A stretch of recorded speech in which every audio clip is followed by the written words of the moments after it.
Bonjour Monsieur Ouattara-Dramane. Vous êtes secrétaire national chargé des militants RHDP de l'extérieur. Bonjour. Alors, Madame Arlette Badou Nguessan, bonjour, bienvenue à Paris. Merci. Vous êtes là aussi pour l'élection de la présidente RHDP Paris, des femmes RHDP Paris, pardon. Donc, bienvenue à Paris. Merci.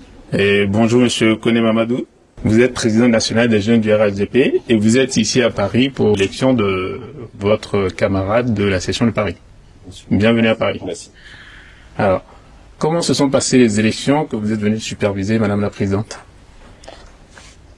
Bien, les élections se sont très bien passées, dans une convivialité, une fraternité, et surtout dans une transparence vis-à-vis de l'objectif que nous voulions au départ. Il y a eu beaucoup de candidates et une personne est désignée. Il y a eu 15 candidates. Oui. Et il y a une qui est venue en tête des résultats des consultations et des auditions que nous avons fait depuis 2 jours. Et donc, il s'agit bien de Madame Nifanta Tambla qui est venue en tête et à sa suite 5 autres que nous avons notés et nous avons également intégré dans le bureau en tant que vice-présidente et secrétaire générale. Qu'est-ce qui a fait la différence entre Madame Tambla et les autres? Bien, comme je disais tout à l'heure, c'est une élection qui a eu un caractère consensuel. Et nous avons, toutes les 13 se sont engagées à intégrer le bureau qui va être mis en place.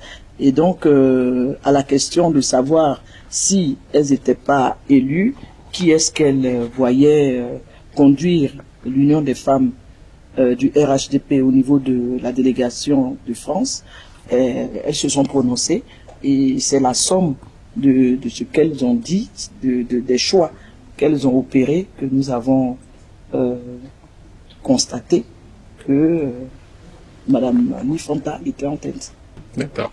Alors, comme Madame, vous êtes ici aussi pour l'élection du président des jeunes RHDP de France. Qu'est-ce que vous avez pensé de l'élection déjà de vos camarades? Merci. Il faut dire que nous sommes venus pour l'élection du président de l'Union des jeunes du RHDP et c'était dans la même ambiance que les femmes parce que c'était le même mode opératoire et les jeunes s'étaient engagés à concourir et à la fin, il y a eu un consensus. Tous ces jeunes ont porté le choix sur la personne de Sila Baflali, que nous appelons Bafi Sila, qui a été élu président des jeunes. Et nous leur avons confié la lourde de la responsabilité de mobiliser tous ces jeunes pour se mettre à la disposition du parti. Donc pour nous, c'était pas une compétition, mais c'était juste pour montrer le dynamisme de notre parti sur le plan international aussi. D'accord. D'ailleurs, parlons de dynamisme. Quand vous faites la comparaison entre ce qui se passe au sein de votre section à Abidjan et Paris, qu'est-ce que vous pouvez dire? Est-ce que vous trouvez que la section de Paris est tout aussi animée que celle d'Abidjan, oui, bien sûr, de Côte d'Ivoire? C'est la suite. Tel qu'il y a les grandes mobilisations au niveau d'Abidjan, les jeunes ici à Paris se sont toujours mobilisés pour les grands rassemblements et ils ont toujours été au grand rendez-vous pour le parti. Et nous comptons sur encore pour la suite, surtout pour la victoire de 2025. Très bien. Alors, tout cela se passe à l'étranger, donc forcément le monsieur Ouattara-Dramane, qui est le président national de l'Union, qui est le secrétaire national chargé des militants de l'étranger, est venu vous accompagner pour assister et un peu s'assurer que tout cela se passe bien. Messieurs, comment vous avez trouvé toutes ces élections et quel est le sentiment qui vous habite à la fin de ces différentes désignations? Merci, je n'ai pas fait qu'assister, j'ai participé. Avec Madame la ministre et le président de l'Union des jeunes, nous avons participé tous, autant que nous sommes, aux travaux. Cela s'est étendu sur 2 jours. Nous avons pris notre temps, nous avons écouté chacune des candidates qui avait exprimé son programme et qui s'est également prononcée sur son choix si elle n'était pas d'aventure retenue, qui elle verrait comme l'a bien signifié Madame la Présidente. Et à l'issue de tout cela, nous sommes arrivés à des résultats incontestables, aussi bien au niveau des jeunes, où ça a été quasiment un plébiscite, et qu'au niveau des femmes, où Nifanta est arrivé largement en tête, et au niveau des jeunes Waflali Silla a été plébiscité quasiment. Donc nous avons participé à ces échanges-là qui se sont surtout déroulés d'un très bel esprit. C'est ce que je voulais retenir et saluer. Alors, à côté de tout ça, il y a l'élection présidentielle qui va approcher en Côte d'Ivoire. Qu'est-ce que vous croyez que la diaspora pourrait apporter à votre parti de façon plus globale? Nous comptons énormément sur la diaspora et moi j'ai pris un engagement vis-à-vis de la haute direction du parti. J'ai souhaité que j'ai prononcé déjà à plusieurs occasions un pronostic. J'ai eu à dire que nous allons au niveau de la diaspora gagner partout à l'extérieur où s'organiseront donc ces élections, que ce soit en France, que ce soit en Italie, que ce soit au Gabon, que ce soit partout ailleurs. J'ai dit que le président Alassane Ouattara, qui est notre candidat, va donc remporter cette élection au niveau de toute la diaspora. Et sur ça, nous travaillons quotidiennement, ardemment, à ce qu'il puisse en être ainsi, et nous n'avons aucun doute quant à l'issue finale. Alors, pour les nouvelles personnes désignées, quelles sont les missions que vous leur assignez? Mais des missions plus précises et qui restent en tant que premier responsable de la diaspora, moi, je les inscris dans l'ensemble des activités que nous allons mener sous l'autorité du délégué pays. Mais comme ils ont une double tutelle, ils ont la tutelle du secrétariat national en charge des militants de l'extérieur. Donc, ils obéiront à l'ensemble des mots d'ordre que donneront donc les différents délégués pays et ils ont la tutelle de leur structure spécialisée. Donc, au niveau des femmes, ils suivront toutes les orientations que voudra bien leur donner Madame la Présidente de l'Union des femmes.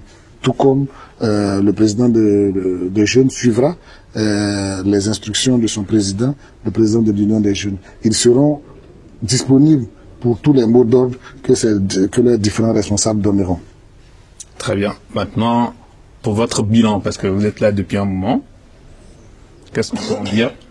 Nous sommes là depuis février 2022, donc nous avons mené un certain nombre d'actions, parce que quand nous sommes arrivés, nous avions le temps. 2022-2025, nous avions devant nous 3 ans pour organiser les militants et les mettre en ordre de bataille pour l'élection présidentielle. C'était ça. Il fallait les organiser et les mettre en ordre de bataille. Parce que mon prédécesseur était arrivé en 2019. Il y avait une élection présidentielle en 2020. Il n'avait pas le temps d'organiser, d'asseoir les structures du parti. Il fallait rapidement mobiliser les militants pour aller à cette élection présidentielle. Moi, j'avais le temps. Et j'estime que il était important que les structures du parti soient installées. Donc, qu'on ait des comités de base, qu'on ait des délégations de zone, qu'on ait des sections. Et tout cela a été fait et continue de se faire. Et c'est sur cette base-là où les structures du parti sont installées que nous pourrons plus efficacement travailler. On sait à qui on s'adresse, on sait quels sont les objectifs qu'on assigne à chacune de ces structures, on sait à qui on confie les militants, à quelque niveau que ce soit, alors on peut mesurer si les résultats sont atteints ou pas. Et cela se passe très bien, nous sommes dans la bonne dynamique. Alors, votre mission d'une certaine façon, c'est de redynamiser un peu les troupes ici en Europe. Autour de quel candidat pour la présidentielle de 2025? Parce que jusque-là, on n'a pas encore de nom. C'est pas ce qui se passe. Oui, peut-être que vous vous en doutez, mais nous, on est au niveau du parti. Vous ne verrez personne, aucun membre du RHDP même douter sur l'instant sur l'identité de celui qui va être le candidat à l'élection présidentielle. Notre candidat, c'est le président Alassane Ouattara. Il ne saurait en être autrement. Si votre candidat est le président Alassane Ouattara, on a envie de se poser la question, pourquoi il est candidat, puisqu'il avait dit lui-même qu'il ne le serait pas? Non, il n'a jamais dit qu'il ne le serait pas. Il a dit qu'à plus de 80 ans, ce n'était plus le moment de chercher du travail, donc oui, mais il a mérité d'aller se reposer. Oui, à un moment donné, il faut aller se reposer, mais il a commencé une série d'actions au niveau du parti. Beaucoup de choses ont été réalisées sous son impulsion. Il a réalisé beaucoup de choses pour le pays, mais ce n'est pas achevé. Et c'est nous qui sommes demandeurs. Cette fois-ci, ce n'est pas le président qui dit qu'il est candidat. Ouais, jusqu'à présent, il ne s'est pas exprimé. C'est la base. Et chacun des militants, à quelque niveau qu'il se trouve, c'est chacun des militants qui aspire à ce que le président du parti soit donc le candidat de notre parti. À ce niveau, nous n'avons aucun doute que le président répondra favorablement à notre appel. Le président a beau faire toutes les bonnes choses qu'on voit tous les jours en Côte d'Ivoire, c'est avec une équipe qu'il travaille. Absolument. Donc, pourquoi est-ce qu'une personne de son équipe n'est pas désignée pour que lui soit en coaching derrière? Si vous demandiez au président, le président l'a dit publiquement, il avait une demi-douzaine, au moins une demi-douzaine de cadres prêts. Et nous, on attendait la demi-douzaine. Oui, mais c'est la demi-douzaine qui se prononce pour dire qu'on souhaite que vous continuez encore. Donc, elle n'est pas prête. Pas qu'elles ne sont pas prêtes, mais qu'elle estime que le président est sur une lancée. Parce que vous savez, vous n'ignorez pas dans quel état le président a pris le pays. Vous n'ignorez pas toutes les difficultés qu'il a fallu affronter en début de mandat. Tout cela a fait perdre du temps au pays. Donc le président a démarré. Et aujourd'hui, c'est comme une fusée que vous avez lancée qui atteint sa vitesse de croisière. Donc il faut aller jusqu'au bout de ce que le président peut apporter. Et après, certainement, puisque le parti continuera de vivre. Donc après, au moment voulu, le président passera la main. Mais pour l'instant, à l'unisson, tous les militants souhaitent que le président continue. Madame Badou, ça va être une question pour vous. Oui. Les adversaires du RHDP disent que la Constitution a été modifiée à dessein. Et quand on voit les décisions à venir du président qui pourrait être votre candidat, qu'est-ce que vous pensez de ce qu'ils disent? Est-ce qu'ils ont tort de penser ça? Bien, je voudrais vraiment m'inscrire en faux devant ces insinuations. Je précise que la Constitution de 2016 a été adoptée avec un large score des Ivoiriens et surtout avec l'appui de ceux qui critiquent cette Constitution aujourd'hui parce que il y a des tests, il y a des lois qui sont contraignants pour eux. Mais écoutez, la loi c'est la loi. La loi est imposable à tout le monde. Donc celui qui ne peut pas face à la loi, ben il s'abstient. Donc moi je ne vois pas pourquoi on insinue que cette loi a été faite, disons cette constitution a été fabriquée pour une personne. Il y a des dispositions qui ont sauté dans cette constitution, qui étaient beaucoup plus contraignantes. Et si ces dispositions existaient encore dans cette constitution, je ne pense pas que d'aucuns seraient encore en train de raconter ce qu'ils racontent. Voilà. D'accord. Alors, je prends la disposition de la présence de 5 ans sur le territoire. Quand je prends la disposition de la limitation de l'âge, je pense que c'est déjà 2 éléments qui devraient permettre de comprendre que ce n'est pas pour le candidat du RHDP que cette constitution a été faite, mais elle a été faite pour tenir compte de la réalité de l'évolution du peuple ivoirien et de la Côte d'Ivoire. D'accord. Alors, pour avoir un regard un peu plus frais de l'actualité ou de la lecture de la politique ivoirienne, vous qui êtes jeune, qu'est-ce que vous pensez de la RLE, de la révision de la liste électorale? Pour nous, nous l'avons dit, la meilleure façon de préparer une élection, c'est de préparer la révision de la liste électorale. La meilleure façon de gagner une élection, c'est d'avoir le maximum de personnes inscrites sur la liste électorale. Et le RHDP a préparé sérieusement la révision de la liste électorale. Et donc nous estimons que ceux qui voulaient s'inscrire sur la liste électorale sont inscrits. Et ceux qui n'ont pas pu pourront attendre. Et comme on le sait, la CEI a pris toutes les dispositions, comme on l'a toujours entendu, c'est que la CEI a permis que les jeunes qui avaient 17 ans au moment du lancement de la révision de la liste électorale pouvaient s'inscrire pour être en âge de voter en cette année 2025. Donc pour nous, les conditions sont réunies et aujourd'hui il faut faire avec ce fichier électoral qui est en cours. Bon, alors, juste pour imager, là vous voyez la lagune ébriée, il y a beaucoup d'eau dedans, mais quand il pleut dessus encore. Plus d'inscrits, est-ce que c'est mauvais? Pourquoi est-ce qu'on ne continue pas la RLE pour permettre à ceux qui ont été retardataires de se mettre dans le bain? Continuer à quel niveau? Parce que la nouvelle révision la question c'est quoi? C'est que le fichier électoral est en train de se mettre en place. On révise un fichier qui est déjà achevé. Il y a un processus qui a commencé et qui n'est même pas encore terminé. On n'a même pas encore la liste définitive des électeurs pour 2025. Donc attendons de voir et après je pense qu'on pourra voir. Alors, si vous permettez un appui à ce que le président de l'Union des jeunes a dit, et si bien dit d'ailleurs, je voudrais ajouter que quand pourrions-nous organiser une nouvelle révision, ou bien on respecte la Constitution et les délais constitutionnels, ou on ne les respecte pas. Parce qu'il y a un processus de révision de la liste électorale qui commence par l'inscription sur la liste électorale et qui se termine par la publication de la liste définitive. Ça prend un temps. Et comme il a dit, nous avons actuellement un processus en cours. Et ce processus va se terminer bientôt. Il va se terminer juste pour permettre l'ouverture des parrainages. Lesquels parrainages vont permettre de faire donc les déclarations de candidature.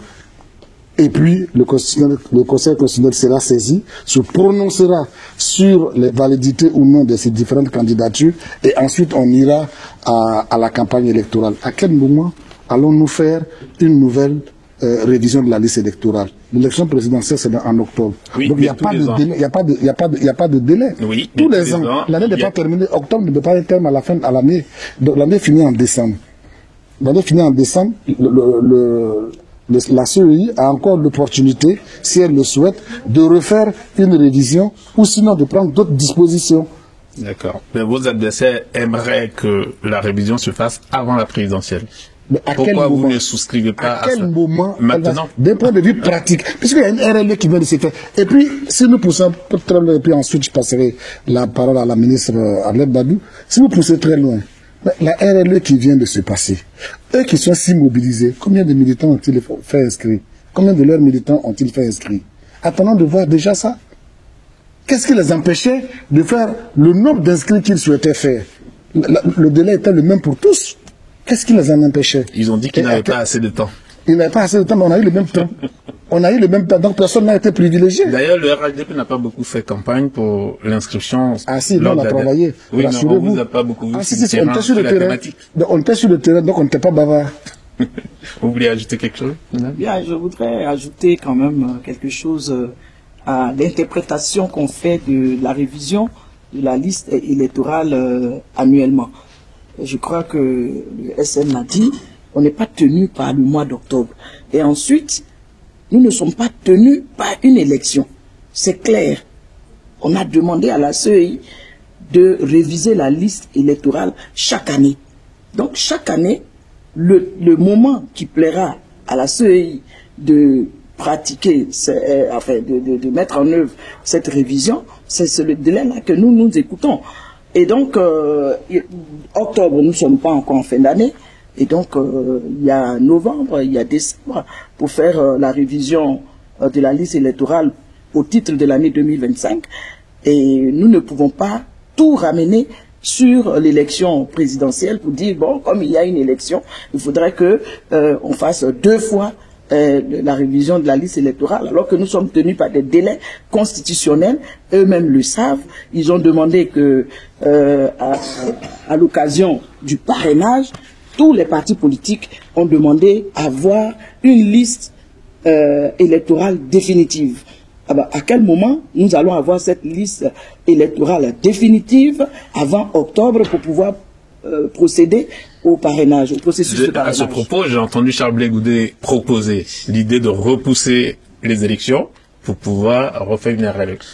Repousser l'élection, c'est un piège que l'opposition veut tendre au président Ouattara et à son gouvernement. Repousser reviendrait à la situation de 2005 où le président Laurent Gbagbo, prétestant de la division du pays, n'a pas tenu les élections. Et donc, nous avons un délai constitutionnel qui nous impose, nous connaissons la date, le troisième samedi, c'est ça, hein, le dernier samedi, le dernier samedi du mois d'octobre 2025 est la date constitutionnelle. Pourquoi voudrions-nous enfreindre la loi pour faire plaisir, enfin pas plaisir, pour soi-disant donner droit à un certain nombre d'acteurs politiques? Je crois qu'il faut aller. On nous a donné suffisamment d'éléments depuis quelques années. Ça fait 5 ans. Une élection, ce n'est pas un hasard. Hein? Une élection, ça se prépare.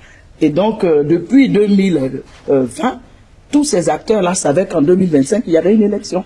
Chacun devait prendre ses dispositions pour rentrer dans le processus et que nous allions à des élections apaisées, des élections transparentes, des élections inclusives pour tous ceux qui sont dans les conditions éditées par la loi. D'accord. Alors, au PDCI, il y a Tidjane Thiam qui veut être président et on voit des militants du RHDP, des communicants du RHDP attaquer sa candidature. Vous êtes tous devenus des constitutionnalistes. C'est de bonne guerre, hein, je suis désolé, c'est de bonne guerre. La liberté d'expression, c'est tout ça. Justement, est-ce que vous avez peur de Tidjane Thiam? Tout citoyen ivoirien ça, c'est pour le président. Voilà, est-ce que vous avez peur de Tidjane Thiam? Opinion sur ce qui se passe. C'est une question qui me fait sourire. Mais qu'est-ce qu'il a, Tidjane Thiam, pour qu'on en ait peur?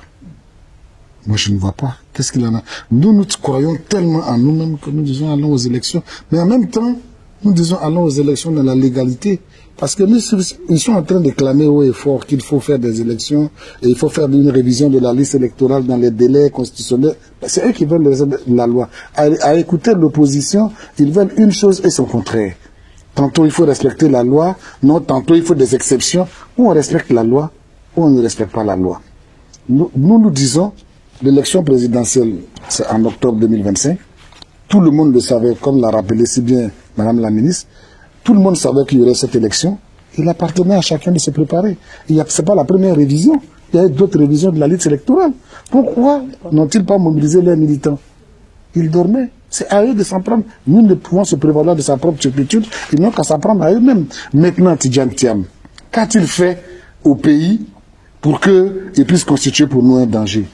Il a un problème pour lui-même, il a un problème pour le pays. Parce que, voici, du moins pour ses militants, parce que ils ont choisi un champion qui n'en est pas un. Et ils s'en rendent compte. Il n'est pas en conformité avec la loi. Ce n'est pas lui-même, il l'a dit. Il a parlé d'une sombre loi qui l'empêcherait d'être candidat. Mais cette loi, c'est pas une œuvre du RHDP. Cette loi existe depuis au Faux-Boigny, dont il se réclame. Donc ce n'est pas le RHDP qui a fait. Donc ou la loi, on la respecte, ou on ne la respecte pas. Donc on ne peut pas demander une chose et son contraire. Quant à Tidjane Thiam, si vous voulez, nous pouvons nous étendre sur les contradictions qui le concernent. Sur le cas Tidjane Thiam. Déjà, on a le président Charles Blé Goudé du COJEP qui pourrait ne pas être candidat du fait de sa condamnation. Pareil pour Guillaume Soro et aussi pour Laurent Gbagbo. Et si Tidjane Thiam n'est pas de la partie, est-ce que le RHDP n'aura pas une élection où si Simone Gbagbo est candidat, si Simone Gbagbo est candidate, où est le problème? Si Billon est candidat, où est le problème? Si d'autres Ivoiriens sont candidats, est-ce que ce sont des candidats de taille pour le président Ouattara? Pourquoi vous voudrez que l'élection n'ait de légitimité que quand il y a des candidats de poids? Il y a des candidats, c'est des Ivoiriens. En 2000, il y a eu une élection où le président Gueye était en face de Laurent Gbagbo, candidat de poids.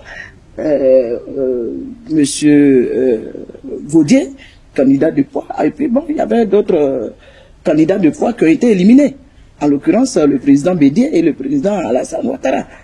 Les élections se sont tenues. Le ciel n'est pas tombé. Donc pourquoi voudriez-vous que une élection sans des candidats de poids? Ben, écoutez, l'exemple palpable, c'est ce qui vient de se passer en France, hein, avec la condamnation de Marine Le Pen, qui est une candidate de poids. Ça veut dire qu'en 2027, les élections en France vont pas avoir de sens parce que Marine Le Pen n'est pas de la partie. Mais non, il faudrait qu'on soit sérieux. Le pays a beaucoup souffert. Aujourd'hui, par la grâce de Dieu, par la grâce de travail d'un homme, avec une équipe bien formée, nous sommes sortis des difficultés et nous avons atteint, comme le SN a dit, une vitesse de croisière. Je crois que vous avez déjà pris l'avion. Quand l'avion décolle, il fait une vitesse de croisière, il stabilise. Nous devons stabiliser. Et c'est pour ça que nous, militants RHDP, nous avons demandé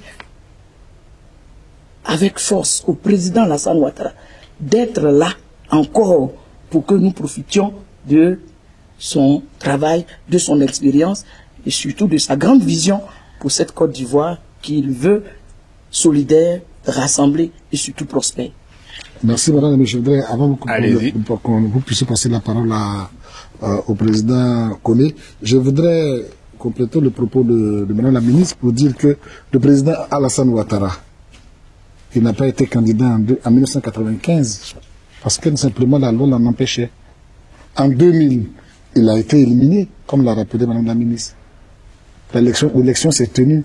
Pourquoi voudrions-nous qu'en 2025, on mette des candidats au mépris de la loi? Au mépris de la loi, en 2011, Laurent Gbagbo a dû faire des concessions pour que le président Ouattara soit candidat. Quelle concession a-t-il fait? Il a juste respecté la loi. D'accord. Parce qu'il décrétait lui seul que le président Alassane Ouattara pouvait être candidat. C'est lui seul qui le décrétait. Est-ce que le président Ouattara remplissait tous les... Est-ce qu'il est envisageable que le président Ouattara fasse la même chose pour éviter le débat sur l'écartement des autres candidats? C'est le Conseil constitutionnel qui valide les candidatures. Vous souhaitez qu'il le fasse ou pas du tout? Même si c'est qu'il se mette à la place des juges. Le président Gbagbo lui-même l'a dit. Le président lui-même l'a dit. Le président Gbagbo lui-même l'a dit à plusieurs reprises. Oui. Quand il était au pouvoir, qu'il ne lui appartient pas de faire le travail du Conseil constitutionnel et des juges. Donc ce qui relève de la justice, ce qui relève du Conseil constitutionnel, que cela soit fait à ce niveau. Ce qui est vrai pour lui est valable pour... Oui, mais malgré ses discours, il a quand même posé les actes. Quel acte? Par exemple, le décret qu'il prend, qui permet... Non, c'est pas... Nous disons que nous n'étions pas concernés. Nous étions candidats à une élection. Et nous remplissions toutes les conditions pour être candidats. J'ai juste envie de dire une chose. Quand vous êtes au pouvoir comme là, vous avez un très bon bilan, c'est à vous de le protéger. Donc, éviter les histoires de n'importe quel genre permet de protéger votre bilan. Est-ce que pour le protéger, les gens ne sont pas contents, ça peut dégénérer. Quels sont les Ivoiriens sont contents? Allez-y à Abidjan. Je parle des politiciens, je ne parle pas des citoyens. Allez-y à Abidjan. Lorsqu'une personne ne respecte pas les conditions d'éligibilité ou une histoire de on veut préserver la paix ou on veut préserver un bilan, il faut laisser la personne compétir. Il faut faire les concessions pour protéger la paix. Au mépris de la loi? Non. Parfois. Parfois, oui. Vous souhaitez? Non, nous ne souhaitons pas. Le président Macron s'est exprimé sur la question de Madame Le Pen. Il a dit quoi? Qu'on respecte les juges, qu'on respecte la décision de justice et que cette question soit réglée devant la justice.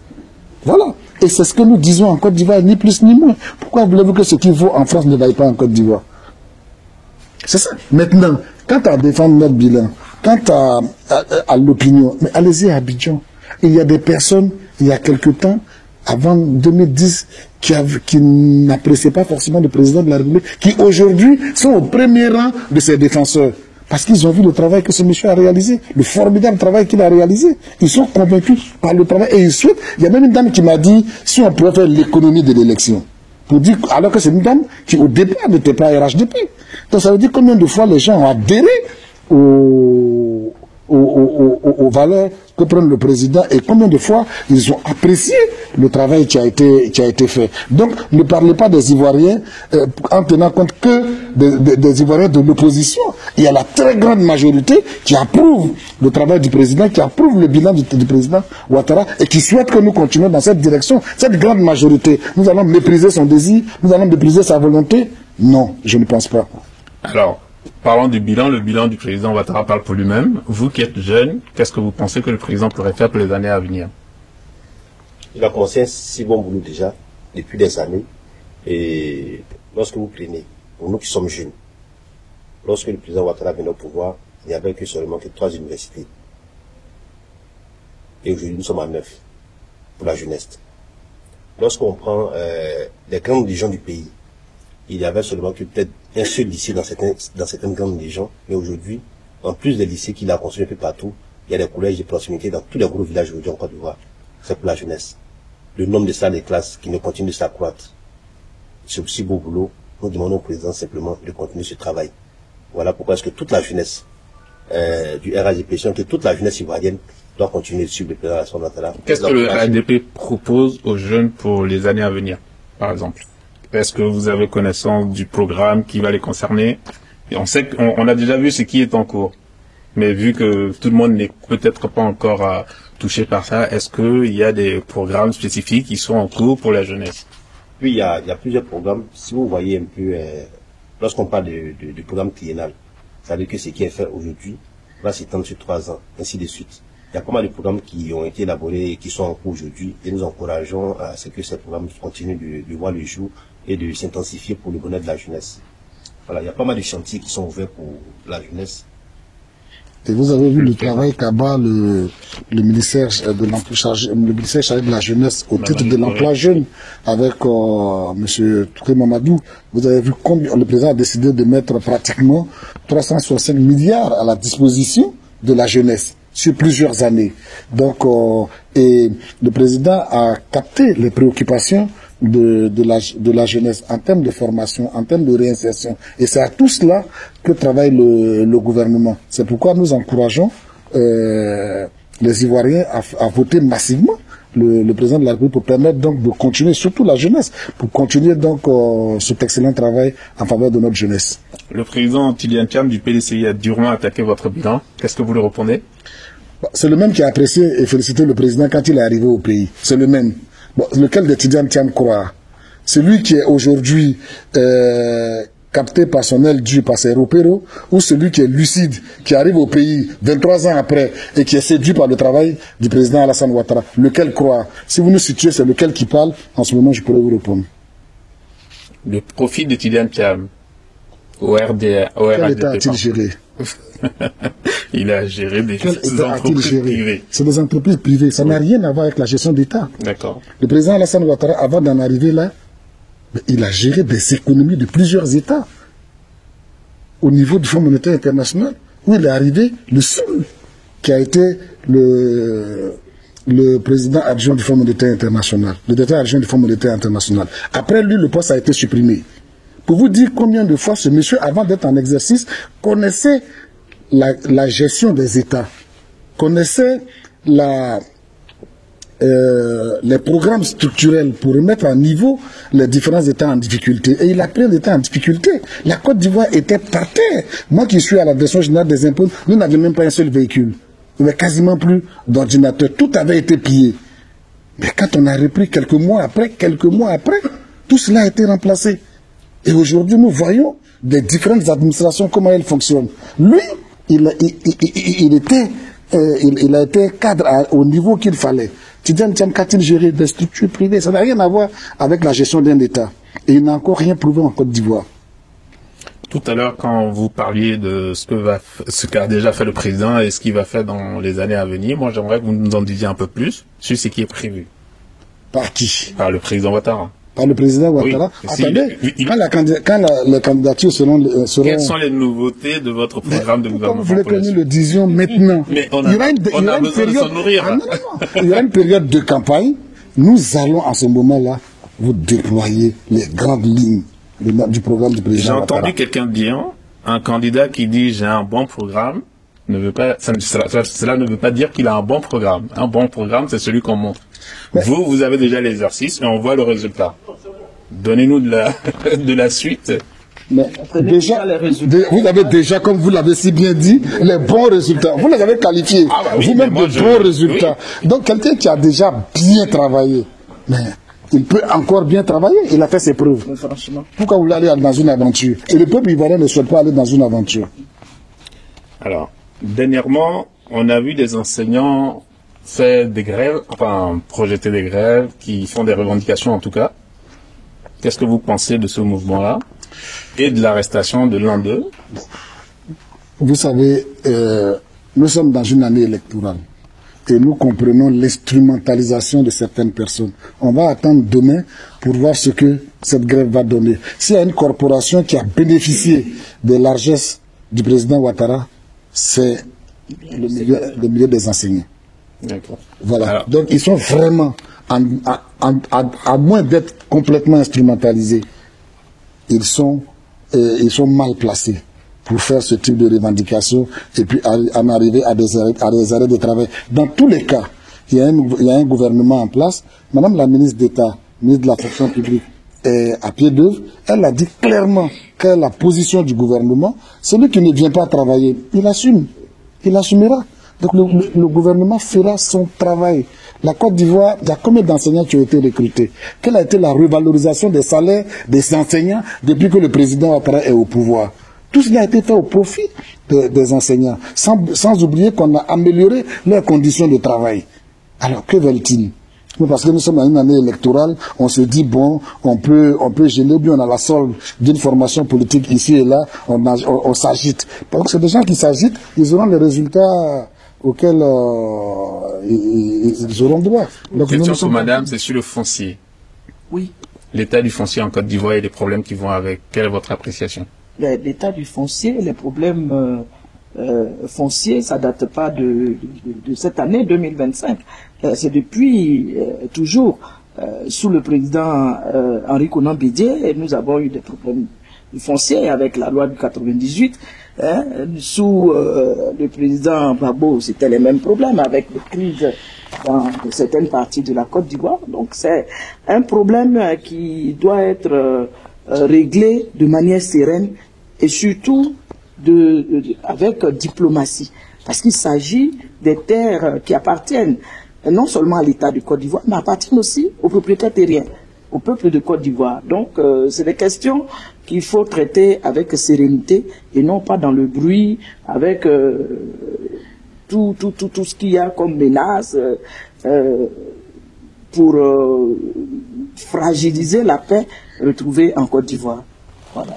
Pour compléter, si vous permettez, moi j'ai été conservateur de la propriété foncière et des hypothèques en Côte d'Ivoire. Je connais le problème du foncier.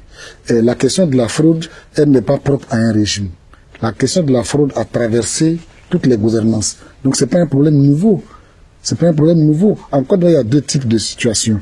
Il y a la situation du foncier rural, il y a la situation du foncier urbain.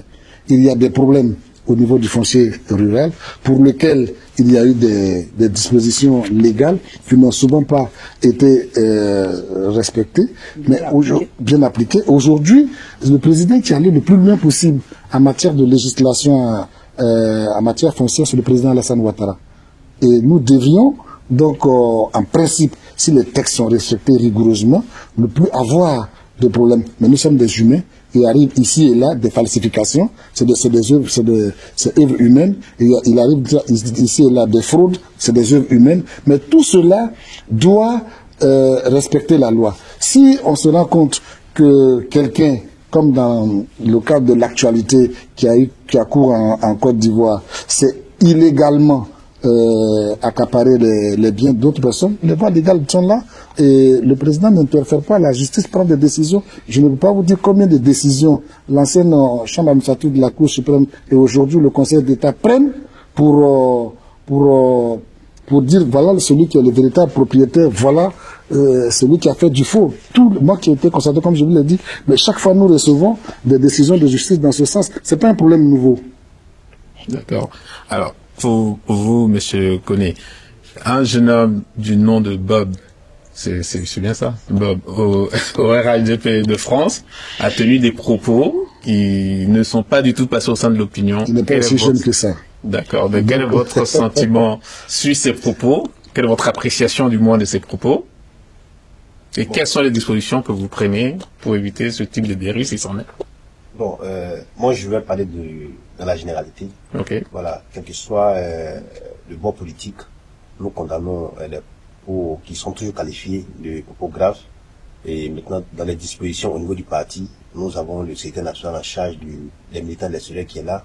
Et depuis les propos tenus, qui a fait mes épieds, qui encadre au mieux les militants de France et qui a échangé, qui a eu plusieurs séries de rencontres avec ces militants. Et aujourd'hui, je pense que on a trouvé quand même la bonne formule et il a échangé avec tous les militants et qui sont rassurés. Et les militants de l'extérieur, surtout de France, aujourd'hui continuent de faire confiance au président Alassane Ouattara. C'est ce commentaire que je peux faire par rapport à ces propos. D'accord. C'est bien dit. Cette situation, je pense qu'il faut la mettre sous le sceau de la provocation. Et je pense que la dernière déclaration de Bob le mannequin témoigne de cela. Il a dit qu'il a juste titillé l'opposition et elle tremble. Donc c'était plus une provocation qu'autre chose. Et nous ne souhaitons pas aller plus loin que ça dans cette histoire. Le parti a pris ses responsabilités. vous avez vu le communiqué que nous avons fait et nous continuons d'encadrer nos cybercommunicants que nous félicitons. Et ça, je tiens à le dire publiquement. Nous félicitons nos cybermilitants qui font un excellent travail à leur corps défendant parfois pour défendre donc le président Alassane Ouattara et et le RHDP. Mais ce n'est pas toujours que certains sont bien formés ou ont parfois la bonne information, ou parfois la bonne attitude.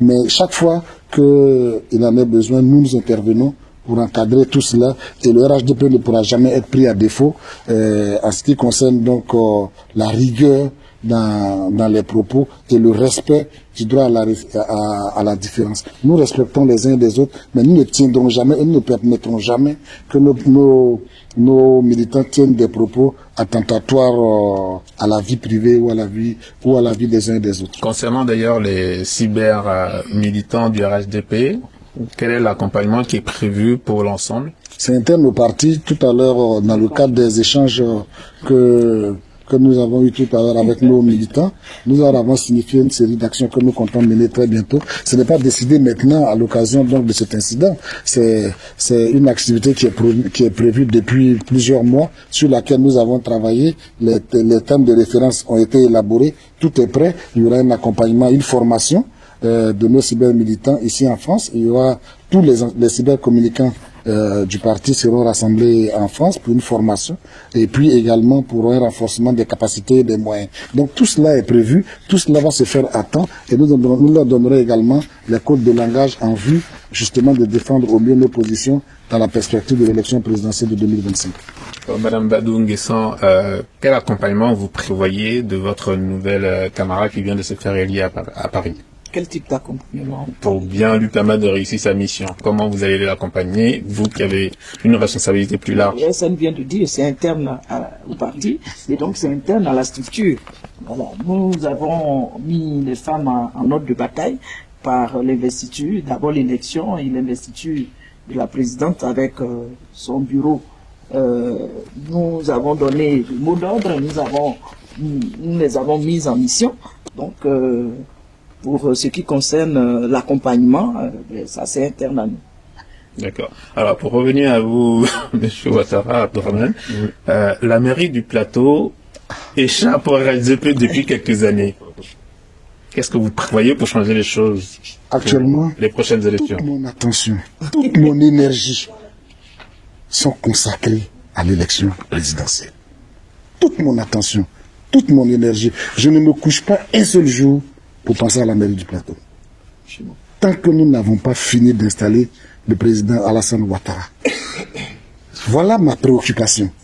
L'élection à la mairie, ou à la députée, ça ne me préoccupe même pas. Je n'y pense même pas.